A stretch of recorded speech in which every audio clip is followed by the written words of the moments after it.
ꯑꯩꯈꯣꯏ ꯃꯅꯤꯄꯨꯔ ꯀꯟꯕꯗ ꯑꯆꯧꯕ ꯁꯔꯨꯛ ꯌꯥꯒꯗꯕꯅꯤ ꯈꯟꯕꯗꯤ ꯃꯗꯨꯗ ꯐꯨꯐꯠꯇ ꯇꯥꯏꯗꯅ ꯃꯁꯥꯅ ꯄꯨꯖꯒꯗꯕꯅꯤ ꯍꯥꯏꯗꯅ ꯀꯟꯕ ꯈꯣꯡꯖꯪ ꯆꯦꯟꯁꯤꯜꯂꯛꯄꯗꯒꯤ ꯑꯩꯈꯣꯏꯅ ꯑꯜꯇꯤꯃꯦꯇꯝ ꯑꯃ ꯄꯨꯡ 12ꯒꯤ ꯊꯥꯕꯗꯒꯤ ꯅꯍꯥꯟꯁꯤ ꯑꯩꯈꯣꯏꯒꯤ ꯄꯨꯡ 12ꯒꯤ ꯃꯅꯨꯡꯗ ꯃꯈꯣꯏꯅ ꯇꯧꯕ ꯉꯝꯗꯕꯗꯒꯤ ꯑꯩꯈꯣꯏ ꯉꯔꯥꯡ ꯃꯇꯝ ꯂꯧꯔꯒ ꯌꯥꯅꯔꯒ ꯉꯔꯥꯡꯁꯤ ꯑꯃꯨꯛ ꯃꯇꯝꯁꯤ ꯑꯩꯈꯣꯏꯒꯤ ꯄꯨꯡ 6ꯇ ꯍꯥꯏꯕꯗꯨꯅ ꯃꯇꯝ ꯊꯦꯡꯉꯦ ꯑꯗꯩ ꯑꯩꯈꯣꯏꯅ ꯌꯥꯅꯤꯡꯗꯕ ꯄꯣꯠ ꯑꯃ ꯌꯥꯎꯕꯗꯒꯤ ꯑꯩꯈꯣꯏ ꯁꯦꯝꯗꯣꯛꯄꯤꯔꯛꯎ ꯍꯥꯏꯕꯗꯒꯤ ꯃꯁꯤ ꯔꯤꯚ꯭ꯌꯨ ꯇꯧꯔꯀꯥꯟꯗ ꯑꯩꯈꯣꯏ ꯄꯣꯠꯁꯤ ꯊꯝꯖꯕꯅꯤ ꯃꯁꯤꯒꯤ ꯃꯃꯥ ꯑꯣꯏꯅ ꯊꯝꯖꯗ꯭ꯔꯤꯉꯩ ꯃꯃꯥ ꯑꯣꯏꯅ ꯍꯥꯏꯔꯤꯕ ꯊꯧꯗꯣꯛ ꯑꯁꯤ ꯆꯠꯊꯔꯤꯉꯩ ꯃꯅꯨꯡꯗ ꯅꯨꯡꯉꯥꯏꯇꯕ ꯊꯧꯗꯣꯛ ꯈꯔ ꯊꯣꯛꯈꯤꯕ ꯍꯥꯏꯇꯥꯔꯦ ꯃꯗꯨꯗꯤ ꯈꯪꯍꯧꯗꯅ ꯃꯁꯤꯒꯤ ꯏꯍꯧ ꯑꯁꯤ ꯇꯧꯔꯤꯉꯩ ꯃꯅꯨꯡꯁꯤꯗ ꯖꯤꯔꯤꯕꯥꯝꯗ ꯑꯩꯈꯣꯏꯒꯤ ꯃꯅꯤꯄꯨꯔ ꯂꯩꯉꯥꯛꯅ ꯏꯁꯄꯤꯁꯦꯜ ꯀꯃꯥꯟꯗꯣ ꯑꯣꯏꯅ ꯊꯝꯕ ꯁꯤꯅꯤꯌꯔ SP ꯑꯩꯈꯣꯏꯒꯤ ꯍꯥꯟꯅ ꯂꯦꯐꯇꯤꯅꯦꯟ ꯀꯣꯔꯅꯦꯜ ꯑꯣꯏꯔꯝꯕ ꯅꯦꯛꯇꯔꯅ ꯑꯩꯈꯣꯏꯒꯤ ꯃꯍꯩꯔꯣꯏ ꯑꯅꯤ ꯁꯤ ꯑꯩꯈꯣꯏꯒꯤ ꯄ꯭ꯔꯣꯇꯦꯁ ꯇꯧꯕ ꯃꯍꯩꯔꯣꯏ ꯑꯅꯤ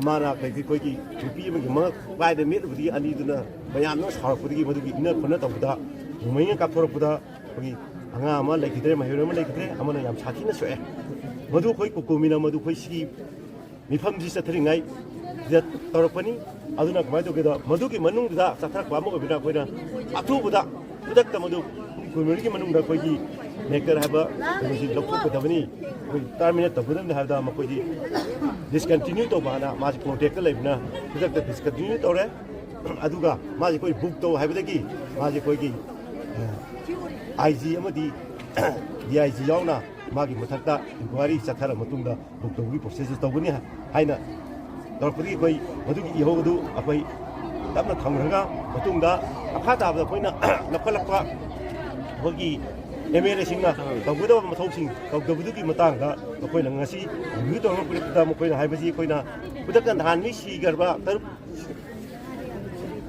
इनोसेंट पीपल तरुक अंगांग नुपी दगी अंगांग मसा यावना लंगिदबदु मदुगी मेरोदा चथरक्पा थौदोक्तुगु मरी लेनना मखोइना कइदोगेदा अखोइगी हेक ओइबगा इखंग खंगदना आपसफा थमजलुपा कइगिनो मरम खंग खंगदना अखोइगी सेंट्रल लेंगा थमजलुपनी मदु कोइ खुदक्ता हंदोकदबनी हाइबदुदा कन्ब डिमांड मा अखोइगी यावगी मदुदा मखोइगी कदना अखोइगी स्टेट लेंगाना मदु सेंट्रल की मथक्ता मिनिटरेन इमनुंगा हंदोरकदबनी मदुसु हाइदना मखोइना बिने अफसाल अस्पासी दु तौबगी मदु नोंगि हंदोरप याय अदे अमना अखोइगी नान लैगिदबा अखोइगी इनोसेंट पीपल 6 नुपी अंगांगसी नुपी अंगांग यावना ले हाकि मरी लेनना अखोइगी मास ऑपरेशन अमा की मिलिटेंट ग्रुप खुदिवकी मथक्ता ऑपरेशन चथरगनी हाइदना मिलिटेंट मनुंगदा मखोइना मदुगी फिरे अमसु लविरे हाइतार मदुनि खोइगरांग की मिलिटेंट हाबितोगा मिलिटेंट ग्रुप मथक्ता चथबियु हाइबनि खोइना अदुगी मथंगदा अमुक मसागी खोइगी लैगिद्रबा इनोसेंट तरुक अदो मखोइगी केस असि NIA दा सिनगरे हाइबदा मोइना अदु फोटो लागे NIA दा सिनगरे हाइबनि अदुजु अदुगा लोइना लोइनाना हंदगी खोइगी बिशेपुरदा लैगिदबा नुपी फार्मर अमा लैगिदबसु मदुगिसु NIA दा सिनगनी हाइबनि लोइना लोइनाना खोइगी हाइरिबा एनोसगे लोइना लोइनाना लैरिबा मथक्ता पिकिबा रिजोल्यूशन असे खोइगी थबक्ता अकंदबा मतम अमगि मनुंगदा हाइबदि निमिट 3 गी मनुंगदा थबक्ता ओंथोकदबनी अदुना मसी कइगुंबा तौरक्तगदी ENDA दा लैरिबा MLA खुदिमकना मनिपुर मियांग लोइनाना अखोइ थबक तौबुजु तिगलागनी हाइबनि मोइना हाइजिको गोमेना मसी निमिट विदिन निमिट 7 डेज मनुंगदा अदुना हाइबा वारे मसी लोपुन मरम ओरगा अखोइना संघलबसिदा नुंगाइतबा मना मसिदे मसाइ हाइगिबा MLA कुतरुक सरुक याबा निपाल मना मसांगम निपाल मना मसांगम दबा तरमा खोइबना खोइगी सरुक याबा लाखिदबा मधु यामना खोइगी जीरबा मतम मत याम लाइबक्ति मतमदा अदुगुंबा खोइना मियामना करकपा मिफम अमदा मियामना लेपपा वारब अमदा यावगिदबसे यामना लाइबक्तिबनी मियामगि तुमते खलनी हाइबा फम दुसु थमजनिंग अदुगा लोइना लोइनाना असिगुम वारेप सिंग से मकोइना नुमित 3 की मनुंगदा लौरकब तारगदी हुकुमिना मियांगा लोइनाना अकनमा खोंजंग कया अखोइगी लेंगाक्सि मथक्ता अमदि सेंट्रल लेंगाक्सि मथक्ता चथगनी अदुगी मथक्ता अखोइना मधु अखोइना मखोइगी मसिगी थाजबसे अखोइता थमबदिना नुमित 3 से अखोइना चंगचलंबा 비지테이션 그림역세 이미 다른 게 보이는 거 서스펜 동시에 하비.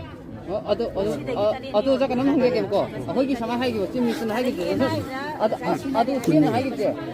란제 하고 그 등에다 아이기 프라자 시가 아이기 프라자 소가 yengin을 내기도 비리나티 하기고.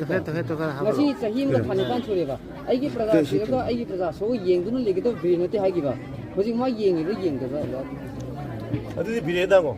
예명이 들어서 이제 연결비를 그걸로나 보이면 어이 호 보이면 놓으면 서울 더더 보는 것이 밤이 호 그나다 서 보이노 어떤 사다 건디로 aduh tadi simne pira ko thaja bane ba sa nimi trai ni haido simne pira ko ne ba aduh to simne kebine ne pira ko ne ba 더럽 들어가디에 거나 개비는 그분한테 시디 이메일에 배양 그분이 시디 난 밥다도 지에 비례제 비례는 비례 끝났대 롤링 이메일에 면 엔딩 이메일에 비례 끝이 모두 그분이 밥다 밥장이 그나 한국에 비례인데 머니푸르를 이봐 머니푸르기 미국 그냥 유튜브 그분 하이지 사기는 손들러로 사기 다이들러로 미얀 다가뿐나 보이는 레바키 나가다 우리 하니 떠올리면 것이 비례인데 미얀 유로 이봐 이메일에 엔딩 이메일에 매한테더니 것이 꼭꼭이나 열리봐 다이들 열리지 Aduh. terjadi itu bani ada Oh yang sege, mayam si gadi tereni do, nako, mayam si, nanti, ini nako, yang osage mang sege, orang ini hai betul, tereni sasin tahu naik yang usia, mayam ini yang itu mayam uli apa, si ini kayak lagi itu hai betul orang.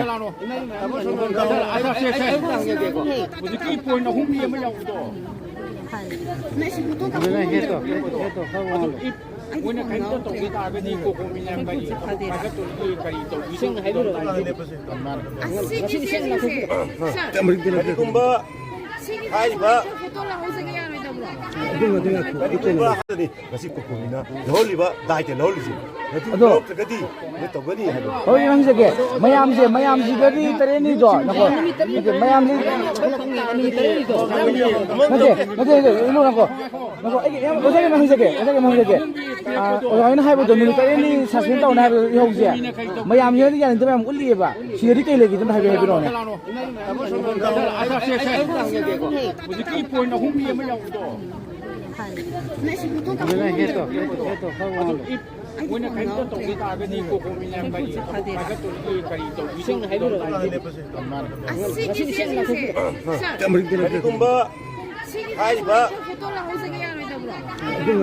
jadi kumba hai ba tabasi mukoi MLA mayamsina tabak lafal terjadi apagi hukumina manipur miyak loyena akan ba apagi konjang kaya manipur MLA sini berkata amadi manipur leyak berkata mencari kopi leyak Kambani sih. Usage mang do ke bako sudah do ke amam dang lu juga do ke. Nanti please. Ina jadi poje. Ina kes pairina pom lai. Ina pakal ina pom lai buka. Sipida ina sadagi pom kumula buka pulai bra. Ina kes pairina hai. Ngang degi. Karang pom yaw kuni ko. Ina kes pairina. Hagi bangsu leki dapat ina pairina. Ina pom je pairina hai. Ina kes pairina hai. Itu yang mulai terlihat. Kamu yang sege bako sana. Si mulai ini sasin tahu ni hai bako. Nako. Kamu cak. Foto kona mo jai ba. nimi tari ni ngai ni hai betul ngai ni hadi aku tamun jang sana mau se suspend to hai atu tanga tadi indefinite situ profesa nasi de suspend to Tapi dia pun habis sampai dia dah. ngai so ngasi so ya sendiri Nako Nako tadi.